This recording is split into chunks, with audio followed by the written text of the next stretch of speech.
போயிருமா please please please மாமா கொஞ்ச நேரமா புடிச்சு வச்சுங்கம்மா சை போய்ட்டான் சரி பெட்டி இதுக்கு காட்டு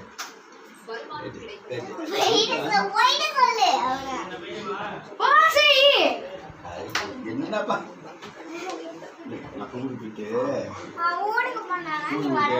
நாயை கொண்டு போய் ஹாஸ்பிட்டல் சேர்த்து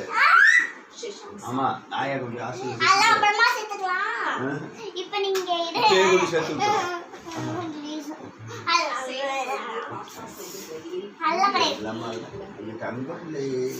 இல்ல இல்ல ஏய் ஏய் ஜோதி அவன பாரு போய்ட்டானே போய்ட்டானே பாரு எவ்வளவு பேர் முக்கி குடிக்கிறாங்க பாரு ஆமா டாடா டாடா நான் முக்க கூடாது சியோ இப்பவே சொன்னாங்க போயிட்டு வரேன்